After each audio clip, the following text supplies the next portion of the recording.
Baik, terima kasih atas kesempatan yang telah diberikan. Di sini saya sebagai pembicara ketiga dari tim oposisi akan menyampaikan argumen saya. Yang pertama, saya akan menyanggah dari tim pro, yang dimana tim pro mengatakan bahwa gerakan sosial berbasis identitas hanya melahirkan politik identitas, yang dimana politik identitas tidak mampu memperjuangkan masyarakat kelas bawah. Tapi menurut kami, politik identitas itu malah mampu memperjuangkan hak kelas bawah, yang dimana itu adalah minoritas. Seperti contoh pada gerakan Black Matters yang ada di Amerika, di sana gerakan ini mampu membangkitkan pada kaum minoritas, yaitu kaum kulit hitam, untuk menegakkan hak mereka di mana mereka tempat tinggal. Yang kedua adalah gerakan feminisme, yang dimana di sana mampu mengangkat martabat sang perempuan untuk menyamakan harkat dan martabatnya. Kemudian adapun pernyataan yang mengatakan bahwa dari sebenarnya diskriminasi itu tidak penting, yang penting adalah permasalahan ekonominya.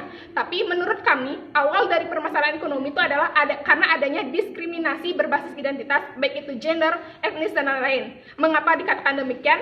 Karena seperti contoh yang terjadi di Yogyakarta itu sendiri, bahwa ada orang non-pribumi ingin memiliki hak milik tanah yang ada di daerah Yogyakarta, tapi mereka tidak diizinkan untuk memiliki hak tanah tersebut karena mereka merupakan orang non-pribumi. Jadi dari adanya kasus tersebut sudah menandakan bahwa kita dari adanya minoritas itu kita menghambat ekonomi mereka. Jadi dengan adanya kita melakukan gerakan sosial yang berbasis dengan identitas, kita akan mampu melakukan gerakan-gerakan ini.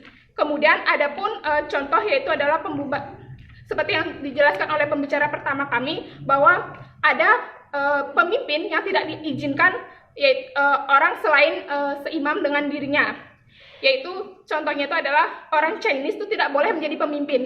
Jadi bagaimana caranya kita meningkatkan ekonomi kita, padahal kita malah melarang kaum minoritas untuk melakukan pekerjaan mereka.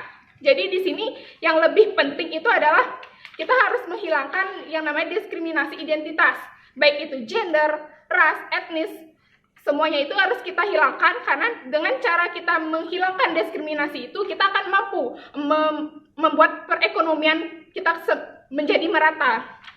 Seperti contoh lagi kemudian yaitu jika dikatakan bahwa gerakan feminis, gerakan LGBT, jika kita melarang LGBT terjadi di Indonesia, jadi kita menjauhkan orang-orang yang melakukan LGBT itu sendiri.